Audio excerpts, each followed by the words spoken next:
iconic car. Here it is again, as you see the big dive up the inside, bounces off the Porsche, and Antares Au survived. Another look in slow motion. Yeah, he's already a car width too wide on the exit, and then there's just not the grip to get back on the tarmac, and it spins round almost because the front right was still touching, and then watches Graze as he just clips it here, which then rotates the car back round, which then fires him in for a second time into the barrier here, slightly harder.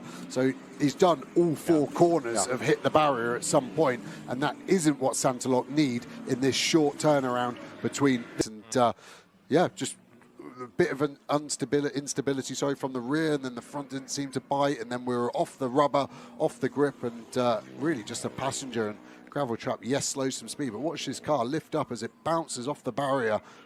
Front axle like 3-4 foot clear, and maybe even higher. It was actually quite close to having a very lazy roll over there as well. Now, confirmation from the gear, but last time I raced in the McLaren, it was second gear there, as we see at BMW. It was the McLaren, the Optimum car. I think that is kissing the wall, gets a coming up. So, oh, it suddenly spits left, doesn't it? A back. Oh, he has hit the wall. Yeah, right, okay. We can see the good side. That'll be down from the driver. This is what happened then. So the Mercedes rides the curb, gets all unsettled. That's a pretty high speed lose, and kabang, into the wall goes Tim Sandler. Have a look. Destroyed. Wheel into the gravel across the road.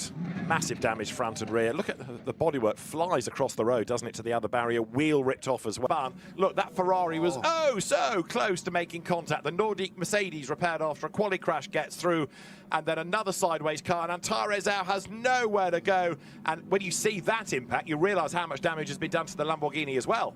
So here we have a look from a different angle from the high camera. Look at the Porsche, bang, and that just obliterates the back of the McLaren, and so many others scatter. I mean, look, there are wheels being ripped off, there's bodywork being ripped off. The Porsche is utterly destroyed, and Laurin Heinrich is a lucky out. Right, so all of this happens because a full course yellow is called, and some slow better than others, and there's the impact. Toledo right into the back of the Aston. But that was coming into Les Combes. I thought he got as far as Bruxelles before the car was turned around. Maybe I was... Oh, yeah, he goes up the escape road, and maybe all the coolant drops out of the front. So when he tries to turn right, around it goes. This is Bruxelles.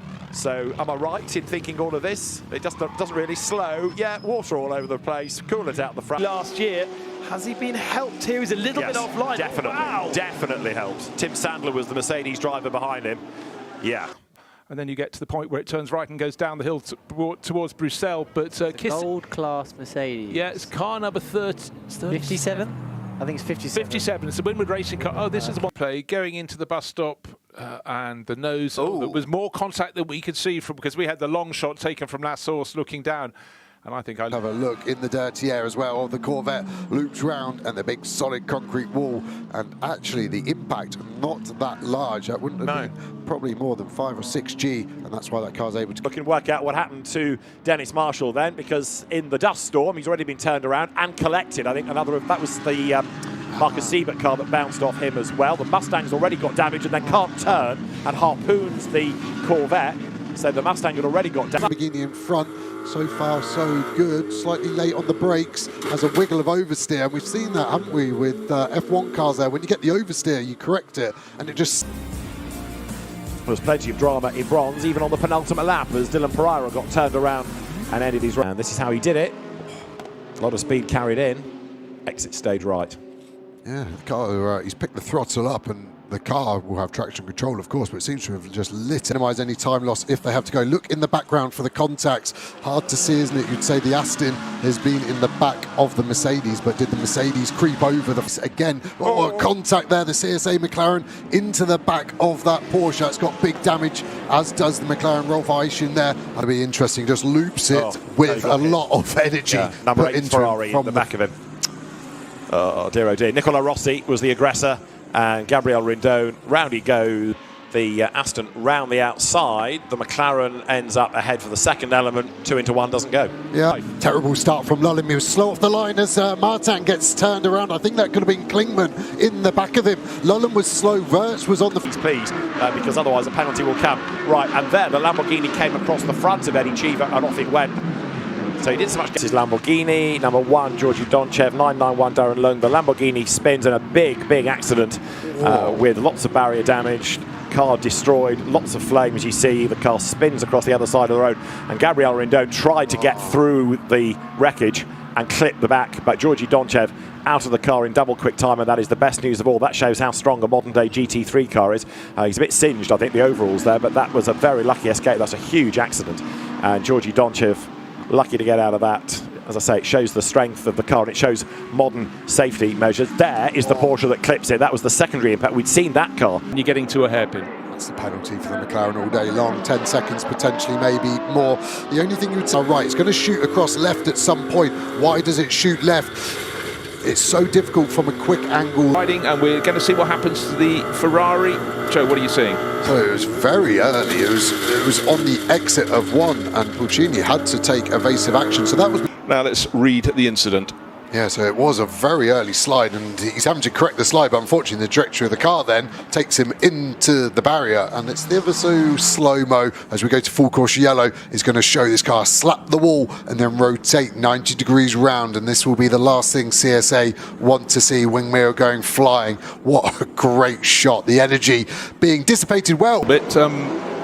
Whoa! And for Gounon, it hasn't been a good weekend. It's just got a whole lot worse. Wow, that's going to be it. Also got damage, understeers into the side, kaboom. Fella in the line speed Porsche is trying to guess where everyone's going. He's trying to go for the gap, which doesn't exist. Lawson has just been a complete innocent bystander in this. His car gets beached in the gravel. I think Fella might even hit him once more. Fella does get out and ended up boxing that lap, so he managed to survive. It's only the 74.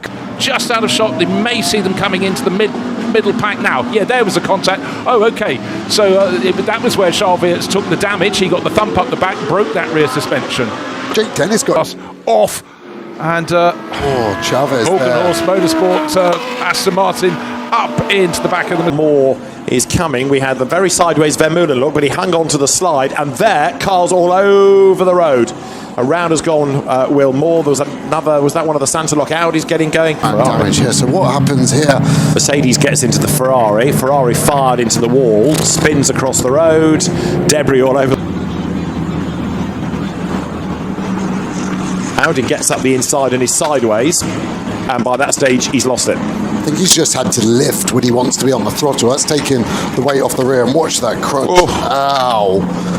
Wow, the slow-mo making it very, very dramatic, and you can see the energy that's been dissipated in the crash structure on the front there, but I think he's just unfortunate